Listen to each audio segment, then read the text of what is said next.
Namaskaram. Bharata or Bharat means India and Natyam means dance. So Bharatanatyam is a dance of India that originates from the south side of India in a state called Tamil Nadu, specifically in a district called Tanjavur, which is now called as Tanjore. Bharatanatyam is a very old form of dance that dates back its origin to Natya Sastra. What is Natya Sastra? You can call it as a Bible of dance, a treatise on theatre. It is an ancient book that was written in the 2nd century. It was written by a sage called Bharata, and it is believed that because of this reason, the dance is called Bharatanatyam, because it is said to have been invented by sage Bharata. But how can a person invent it? How did he invent this dance? It is believed that Lord Brahma, who is called the creator of everything, creator of the world, revealed this Bharatanatyam to sage Bharata, and with those instructions, sage Bharata coded the sacred book in Sanskrit called Natya Sastra. Since in that book of 2nd century, this dance of Bharatanatyam is mentioned, we can safely say Bharatanatyam is at least 2000 years old, but chances are this dance form might have existed even before that.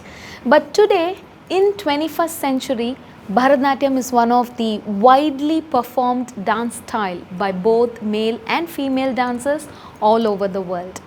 There are totally 8 major classical dance forms in India, and Bharatanatyam is one of them, and this dance is also called as the mother of many other classical dance forms. Bharatanatyam also stands as an inspiration to several art forms like paintings and sculptures, especially during the 6th to 9th century temple sculptures. Lord Shiva's temple in Kanchipuram is one such example. Many ancient temples has sculptures of gods in Bharatanatyam poses. You might have noticed it if you have visited some temples. The eastern Gopuram of the 12th century Thillai Nataraja temple in Chidambaram of Tamil Nadu, it is dedicated to Lord Shiva, bearing sculptures depicting 108 poses of Bharatanatyam referred as Karanas in Natya Sastra. And those sculptures are intricately carved in small rectangular panels.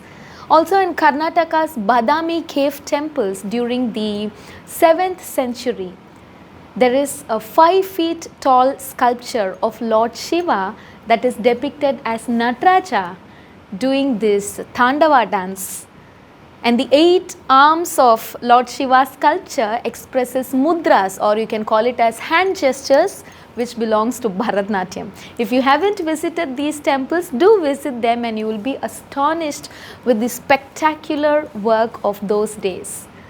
So initially Bharatanatyam flourished, it prospered in the temples, and the temple dancers were called as Devadasis.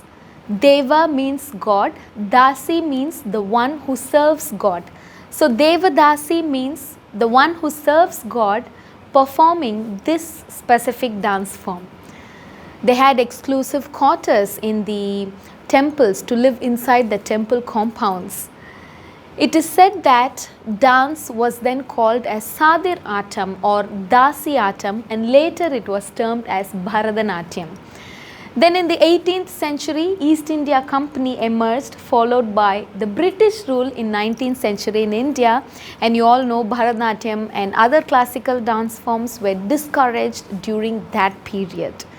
In fact, the Christian missionaries launched the anti-dance movement in 1892 to stop practicing dance overall and totally banned the custom of dancing in temples in the year 1910. So performing Bharatanatyam in Hindu temples came to an end sadly that time. But the South Indians were worried about this, and the Indian community disapproved such a ban, especially the Tamilians.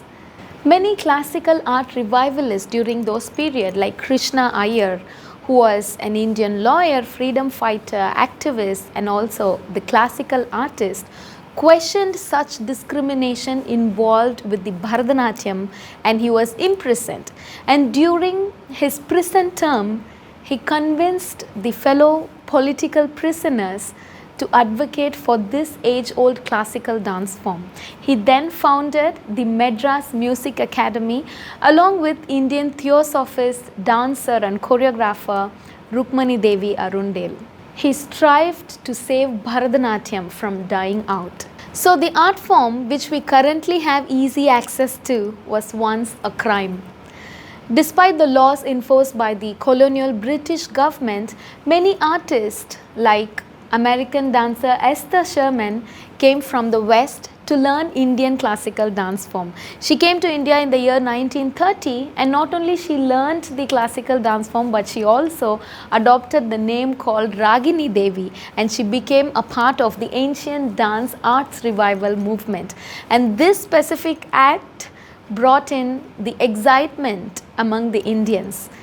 And then eminent Bharatanatyam dancers like Rukmani Devi Arundel from the Pandanallur school of Bharatanatyam and Bala Saraswati from the Tanjavur style of Bharatanatyam expanded the dance form out of the Hindu temples and established it as a mainstream dance, that is the dance that we are currently practicing.